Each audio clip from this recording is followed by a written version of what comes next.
जलसा उस वक्त कामयाब होता है कि इंसान जब यहाँ से उठे तो एक आदमी भी वादा करके उठे कि कल तक हम नमाज नहीं पढ़ रहे थे, अब नमाज पढ़ने का वादा कर लेंगे।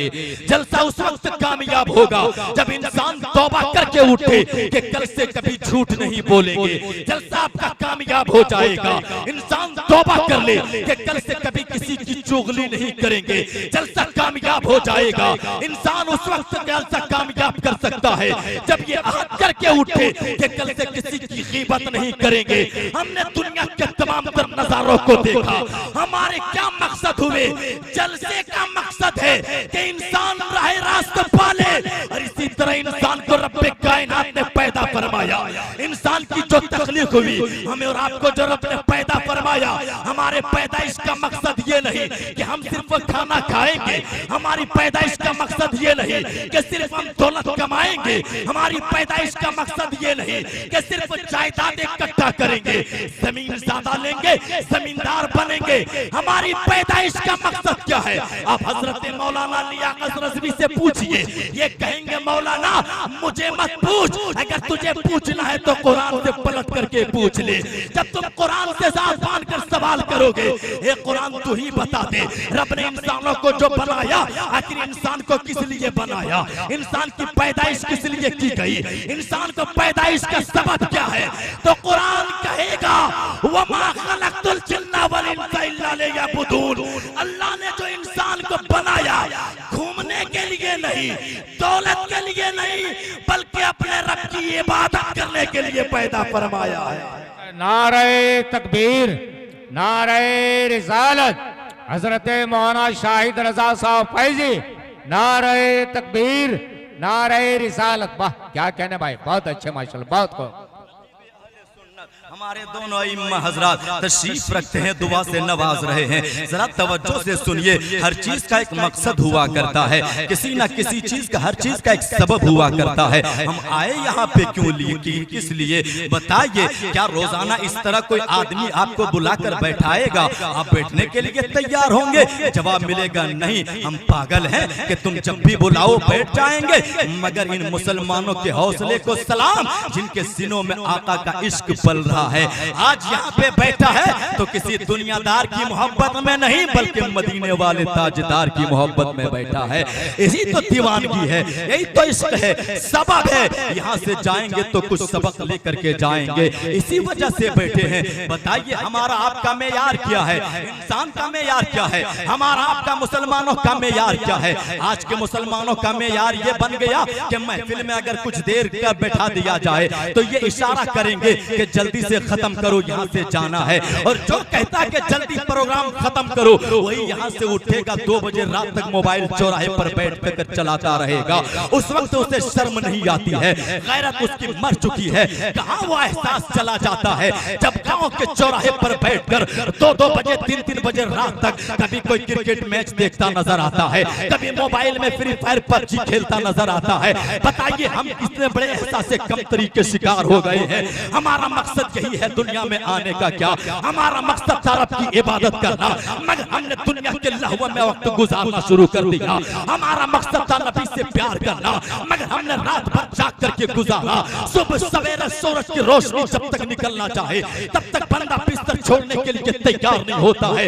अरे हमारा मेयार ये नहीं है कि दुनिया में अय्याशी करते रहे, हमारा मेयार तो ये है अगर नबी का ऐलान हो तो दीवाना जंग के मैदान में कूद पड़ता है और नारा लगा देता है कि दश्त तो दश्त है, दरिया भी ना छोड़े हमने, पहरे जुल्मात में दौड़ा। नारे तकबीर, नारे रिसालत, मसलके आला हजरत। आपसे सवाल करूं, इतने सारे लोग बैठे हुए, मैं पूछता हूं आपसे, बताइए इनमें से कितने लोग हैं जिनके घर में कुरान शरीफ मौजूद है? हाथ उठाकर बताइए कितने लोग हैं जिनके घर में कुरान है? मैं सवाल कर रहा हूं, इसमें से हाथ नीचे नीचे होना चाहिए। कोई भी मुसलमान ऐसा नहीं है जिसके घर में कुरान मौजूद ना हो, हर किसी के घर में कुरान मौजूद है। मगर जब पलट कर आपसे सवाल होगा, हर किसी के घर में कुरान है, मगर ये बताइए कि क्या हर घर में कुरान पढ़ने वाला मौजूद है?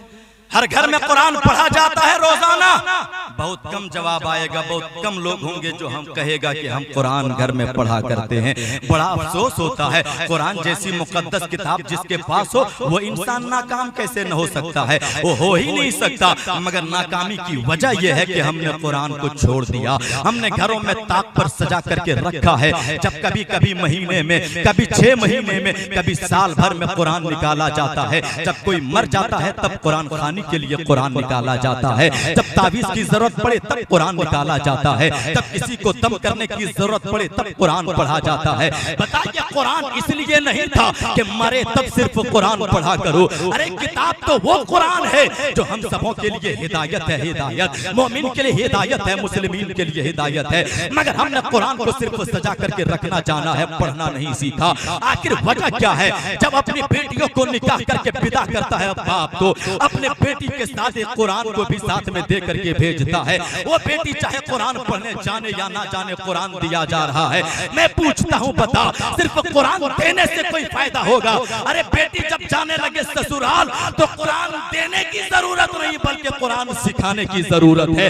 तुम कुरान पढ़ने सिखा दो, देने की जरूरत नहीं है। जब वो बेटी तेरे घर में हो तो सूरह फातिहा पढ़कर कदम घर से बाहर निकालेगी, और जब ससुराल जाएगी तो सूरह नास पढ़कर ससुराल में कदम रखेगी। जहाँ पे बेटी चली जाए वहाँ पे बरकतों का नुज़ूल हो जाया करेगा। बहुत अच्छे हजरत, माशाल्लाह, अल्लाह अकबर, अल्लाह अकबर। आवाज आप सबों को क्लियर समझ में आ रही है?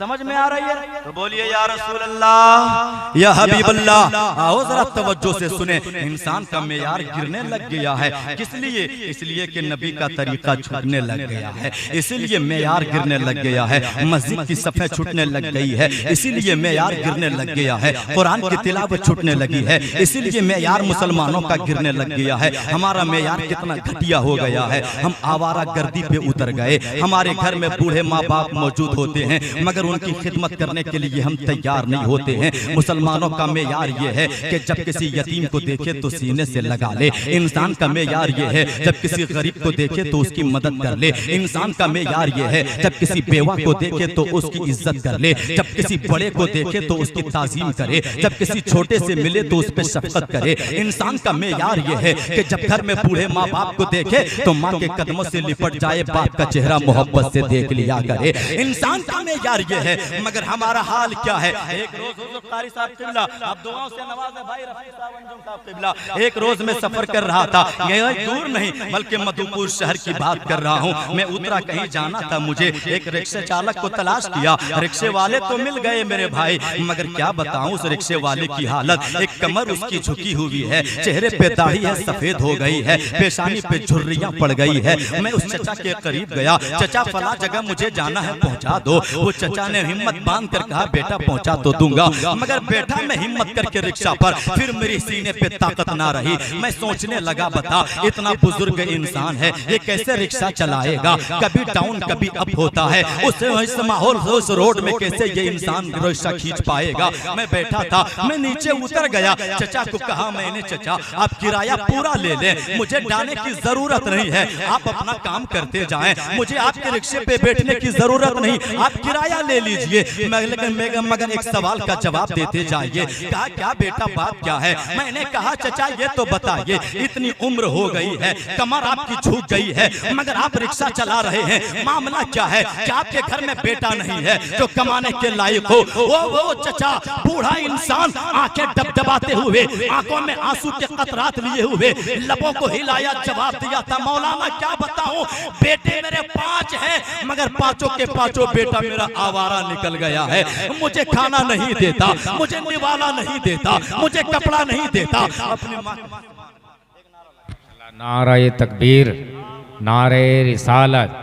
क्या मिला कि भाई मौलाना 5-5 बेटा मेरा है मगर आवारा है, बेटा तो 5 है मगर आवारा है। माँ को किसी और के दरवाजे पे भीख मांगने के लिए छोड़ दिया गया, बाप को रिक्शा चलाने के लिए छोड़ दिया गया। बताइए एक माँ बाप इसीलिए बेटे के पीछे मेहनत करते हैं। हर माँ बाप की ख्वाहिश होती है कि जब मैं बूढ़ा बनूं तो मेरे बुढ़ापे की लाठी मेरा बेटा बन जाया करे, जब मैं बूढ़ा बनूं तो मेरा सहारा मेरा बेटा हो जाया करे।